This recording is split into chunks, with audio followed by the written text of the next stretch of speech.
ओम शांति। अगर हम खुद के जीवन को देखते हैं, अपनी मन की स्थिति को चेक करते हैं, आसपास सृष्टि पर जो हो रहा है वो देखते हैं, दुख, दर्द, अशांति, चिंता, नफरत, इसको स्वाभाविक हमने मान लिया है और हम अपनी दुनिया को घोर कलयुग कहते हैं। लेकिन क्या ये दुनिया सदा इसी तरह घोर कलयुग रहेगी और कितना ये कलयुग अतीत हो जाएगा? परमात्मा का हमसे वायदा है कि जब जब इस सृष्टि पर धर्म की ग्लानि होगी तो मैं स्वयं सृष्टि परिवर्तन के लिए अवतरित होऊंगा। धर्म की ग्लानि अर्थात आत्मा अपने स्वधर्म से, अपने ओरिजिनल स्वरूप से पूर्ण रीति परिवर्तन हो गई।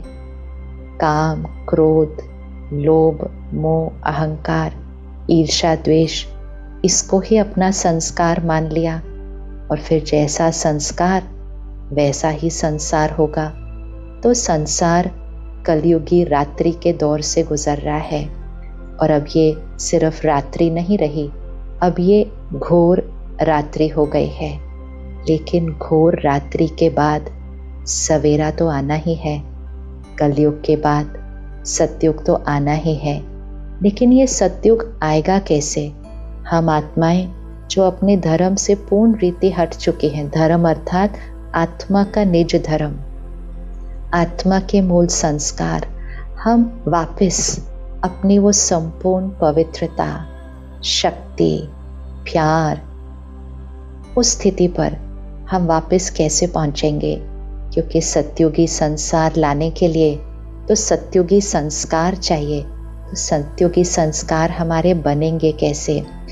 इसीलिए इस घोर रात्रि के समय ही परम धाम से निराकार परमात्मा शिव, निराकार परम आत्मा शिव, ज्योति बिंदु है ना, शिव जिसको हम प्यार से शिव बाबा कहते हैं, निराकार परमात्मा शिव स्वयं इस रात्रि के समय ही इस सृष्टि पर अवतरित होते हैं। इसीलिए हम कहते हैं शिव रात्रि, रात्रि के समय अवतरित होते हैं ना, इसीलिए महाशिवरात्रि।